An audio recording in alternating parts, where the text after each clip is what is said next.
The U.S. deploy missile to helping Philippines fight against China in South China Sea. Here's what you need to remember, absent an abrupt change in foreign policy outlook by President Duterte. It is unlikely the Philippines would acquire HIMARS in the near future. An ASEAN security expert at the Washington-based Center for Strategic and International Studies.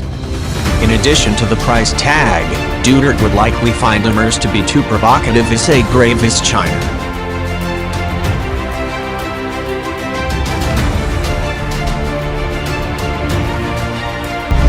The United States and the Philippines have been discussing whether the Filipino military should buy the high-mobility artillery rocket system, a multiple rocket launcher, used by the United States and other nations, according to the South China Morning Post.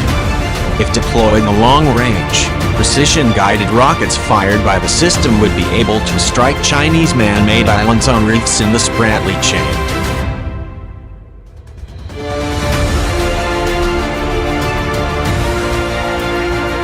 The newspaper said, high-mobility artillery rocket system is a lighter, more mobile 6-barreled version of the U.S. Army's M270 multiple rocket launch system.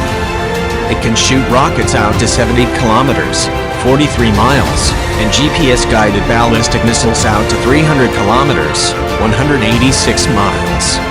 However, funding from the cash-strapped Philippines is a hurdle. The two sides have been unable to reach a deal because high-mobility artillery rocket system could be too expensive for Manila given its tight defense budget.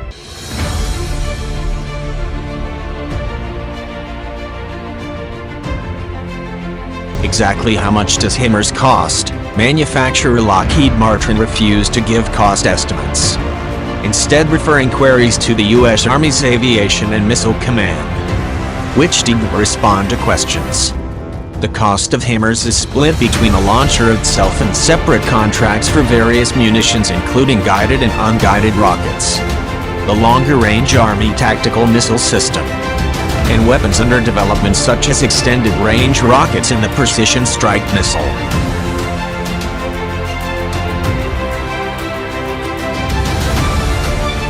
Some estimates put the cost of a HIMARS guided rocket at $100,000 to $200,000 apiece, or an ATACMS at more than $700,000 apiece. Another clue is that Poland recently signed a $414 million contract for 18 launchers plus support and training. With the 2019 Philippines defense budget at only $34 billion, a big HIMARS purchase would be a strain.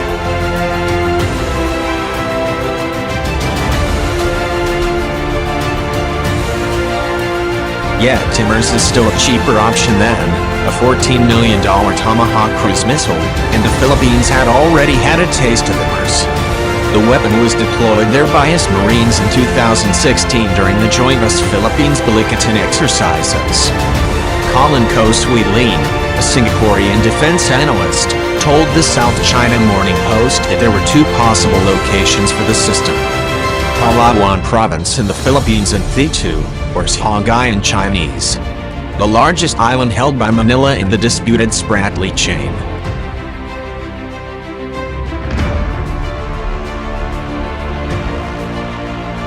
HIMARS could launch a missile at its maximum range to hit China's man-made island at Mischief Reef. But Thitu Island would also be vulnerable to People's Liberation Army air and missile strikes, because it is only about 22 kilometers, 14 miles, from China-occupied Subi Reef, and within striking range of missiles originating from the Paracel Islands in Hainan.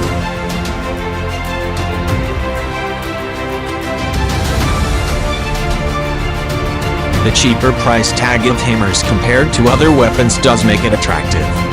The idea of purchasing HIMARS systems may be one of the few viable options in response to China's artificial islands and continuing and increasingly provocative actions in the South China Sea.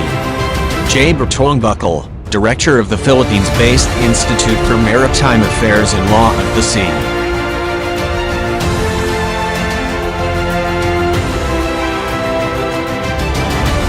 Yet Bertong Buckle does not see a sale anytime soon. The Philippines is probably not yet in a position to make a purchase. he told the national interest. It is also not likely to arm its own possessions significantly, for fear of Chinese reaction.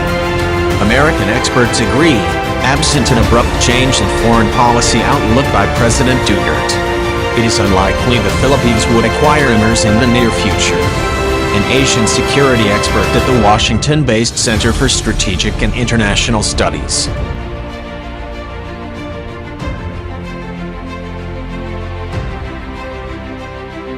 In addition to the price tag, Duterte would likely find HIMARS to be too provocative as a grave as China. But Harding believes this could change, just as Duterte has dramatically reoriented Philippine foreign policy.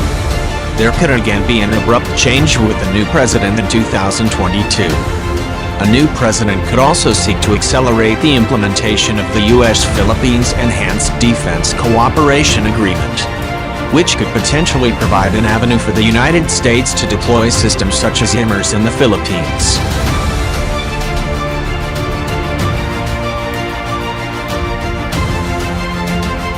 Indeed, perhaps the more interesting possibility isn't Philippines' own rockets, but American-operated rockets on Philippine soil. I think observers shouldn't just think about capabilities that the Philippines could acquire on its own. Harding warns, EDCA provides a vehicle for the United States to deploy its own platforms on a rotational basis, which could be a way to potentially move high-end capabilities into the region, if agreed to by leaders.